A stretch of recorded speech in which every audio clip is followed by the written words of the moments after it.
ادھر پاکستان کمیونٹی روس کی جانب سے ماسکو میں یوم یکجہتی کشمیر کی تقریب منعقد ہوئی، جس میں سفارت خانہ پاکستان ماسکو کے اہلکاروں سمیت پاکستانی کمیونٹی کی کثیر تعداد نے شرکت کی۔ تفصیلات ماسکو سے شاہد گھمن کی رپورٹ میں۔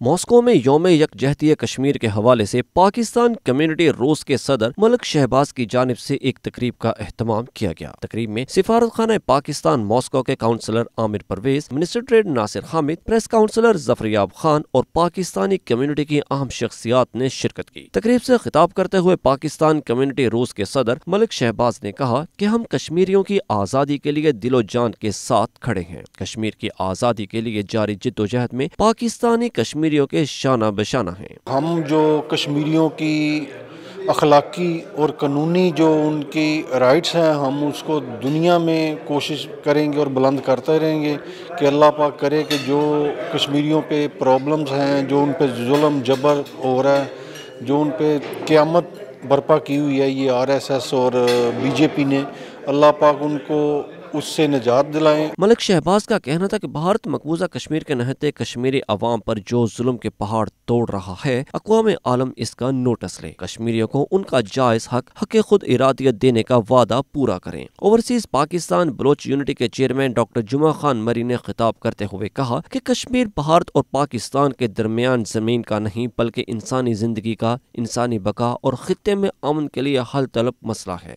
آج ہم سارے پاکستانی ادھر بیٹھے ہیں اور کشمیر کی بات کر رہے ہیں کہ ہمیں پتہ ہے پہلے سے وہاں پر کتنا ظلم ہو رہا ہے، بھارت کیا کر رہا ہے، انسانی حقوق اور ایمنسٹی انٹرنیشنل جتنے بھی انسانی حقوق والے ہیں انہوں نے آواز اٹھایا، لیکن وہ دباتے رہتے ہیں، ان کی آواز کو نہیں سنتے ہیں۔ ڈاکٹر زاہد علی خان اور اشتیاق حمدانی نے کہا مقبوضہ کشمیر کا مسئلہ بین الاقوامی سطح پر شدت اختیار کر چکا ہے، کشمیری عوام کو ان کے بنیادی حقوق سے محروم رکھا جا رہا ہے۔ کشمیر ہے جو وہ کشمیریوں کا ہی حق ہے، انہیں ملنا چاہیے، اور ہماری جو ساری تمنائیں، ساری جو دعائیں ہیں وہ کشمیریوں کے ساتھ ہیں کہ انشاءاللہ ایک دن آئے گا ایسا کہ کشمیر بنے گا پاکستان۔ کشمیر پاکستان کا اٹوٹ انگ ہے اور ہندوستان نے جو بربریت کا بازار وہاں گرم کر رکھا ہے وہ اب ختم ہونا چاہیے۔ جس طرح کے رشیا میں ابھی انہوں نے یوکرائن میں دانیسک کو فریڈم فائٹر ڈکلیئر کیا ہے، اسی طرح